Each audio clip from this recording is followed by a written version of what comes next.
There's a new way to treat chronic joint pain, and it involves going after the nerves that are sending pain signals to the brain. It's called joint denervation, and here to tell us more is orthopedic surgeon Dr. Josh Husted of Banner Health. Good to see you. Thanks for joining us. Thanks for having me. This is really interesting. Okay, joint denervation. Give me a definition. So joint denervation is going after the nerves that go to the joint instead of, for instance, replacing the joint. So we go after the nerves and we address those nerves to interrupt the signal between the brain and the joint to treat the pain that you're feeling. So it affects the nerves only and not the joints? Exactly. That they don't even touch the joints? All the work is done outside the joint. So we do so through very small incisions. We isolate the nerves that are going to the joint themselves. We actually cut those nerves. We transfer them to surrounding muscle. What was once a sensory nerve grows into the muscle, becomes a motor nerve, and you actually have a cortical response change in your brain that makes it so you don't feel it anymore. Holy smokes. Okay, so let's say it's your knee. Yep. And the nerves around, just very, very tight circle, I would imagine, around the knee? There's 4 main nerves that serve the knee, for instance, and we go after all 4 of those when we do a denervation procedure. All right, when you do that, though, you said you move the nerves to the muscles surrounding muscles, and that make that more clear, because it seems to me that pain is a really good way for your body to say, you got a problem down there, knock it off. But now you're not getting that signal anymore. Yeah, so pain can be a good signal. It'll also be a bad signal. If we know you have arthritis, if you're a 20-year-old person and you have a meniscus tear and you're a professional athlete, it's really important to know that you have an injury that you might be able to heal. If you're 85 years old and you have pain every single day and you know you have chronic arthritis, it's not so helpful anymore. And so what we've done is we've targeted those sensory nerves to take away the pain. The benefit of this procedure, though, is that it leaves the posterior capsule intact, which is mostly the proprioceptive fibers, so you don't lose the ability to feel your knee in space or your ability to use your knee. You just really tamp down that pain signal that you're getting. You say you don't lose that. Do you lose anything that where you wake up and you go, I don't feel the pain anymore, but I also don't feel X, Y, and Z? No, most people maybe get a little bit of skin sensation loss in the area of the anterior portion of the knee, but most people wake up the day after surgery and they say that deep-seated knee pain that was keeping me back and holding me back is completely gone.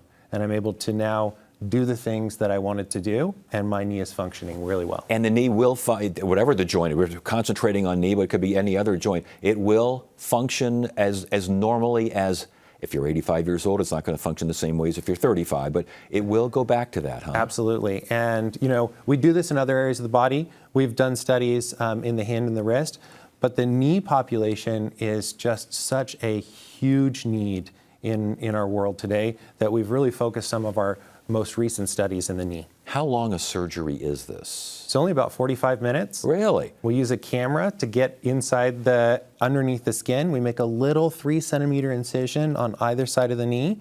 You come in, outpatient surgery, you get it done, you go home the same day, and you're better within a couple of weeks. So it is outpatient then? Yes. Holy, all right. Who's a good candidate for something like this? And not just the knee, I mean any joint. Yeah, so particularly in the knee, we have a lot of people that are not candidates for arthroplasty, for a knee replacement. So knee replacement is a great procedure, but some people don't qualify if they're too old, they're too overweight, they're too sick, or they get a knee replacement and they still have pain. A lot of people are falling through the cracks in our system today because they don't fall in that catch-all basin of get a knee replacement. Those are the people that we're really targeting this procedure for because they don't really have another answer. Yeah. How long has this procedure been going on? It's about 5 years that I've been doing it here in Arizona. There's a long history of joint denervation, but we've taken that history and modernized it with new tools to make it, for instance, through those small incisions. And we have about 5-year outcomes from my patients here. That's what I was going to ask about. How long do you know? And over 5 years from your patients, anything change? And what are you seeing? Yeah, so we've had really great outcomes. I didn't want to tell people about a procedure I didn't believe in. Yes. So we did 25 patients and we followed them for 2 years. And we just published that study in Plastic and Reconstructive Surgery, which is one of our top journals in orthopedics, which we're really proud of. But more importantly, it just shows that there's a really great option for people that might fall through those cracks, and that this may be a way that they could reduce their joint pain and really increase their quality of life. Can you do, I mean, can you do this in more than one spot on the, I mean, how many times can you do this with the brain saying, wait a minute, I don't know what's going on here?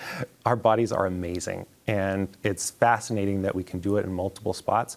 Our brain has a specific spot for every area of the body, and there's an area of the brain that's targeted just to the knee, that's targeted just to the hand, just to the wrist, and these little teeny tiny nerves, 1 to 2 millimeters, we can take and transfer and change that response. This kind of surgery is done for other things as well, right? Not just, I mean, joint pain, obviously what we're talking about, but making sure the nerves don't do the damage. Other parts of the body, other procedures, true? Yeah, so we do a lot of nerve work across the body, both for numbness, for instance, for strength and motor function. We'll do nerve transfers. But this, we've really focused in on the peripheral joints, which are mostly in the hand and the wrist and the knee. Okay, and again, I just want to be clear about this because, you know, the idea of, let's say you're a runner and you've hurt your knee and your knee is arthritis, and you say, if you run, you get this done, all of a sudden, hey, I'm great, I'm going to go run 5 miles. But if you run 5 miles, are you hurting the joint without feeling that pain? Yeah, no, not any different than you normally would. So let's say you don't do this procedure. Yes. What are your options? You live in pain, you don't get to do your activities, or you get a cortisone injection, which also takes away the pain. So what we do as orthopedic surgeons is try to make you be able to live the life you want to live again. And there shouldn't be a lot of change in that because we still keep that posterior capsule. But even if it was, you still could be a candidate for another procedure. This doesn't mean you can't get a joint replacement if you need it in the future. Interesting. And it doesn't mean that you got a joint replacement and you can't have this procedure. So it's a tool in our toolbox to try to help people get better. That's interesting. Artificial knee can still not have the same nerves hitting the artificial knee. Yeah, so if you look at a total knee replacement population, even in the best of hands, best surgeon in the world, has about a 20% of the population that's not happy with their outcome, and they still have pain. It's a massive number of people in the United States. We do about 1 million joint replacements now. It's supposed to go up to 4 million. We have 20% of those people that still have pain, and we don't have a procedure for them. And that was really our target population when we came up with this and we started studying it. It's like, how do we address that population and try to provide them with the best outcome they can have? Yeah, get an answer for joint pain one way or the other. Dr. Josh Husted, again, Banner Health, congratulations on this surgery. Sounds fantastic. Must be very rewarding. Thank you so much. You're welcome.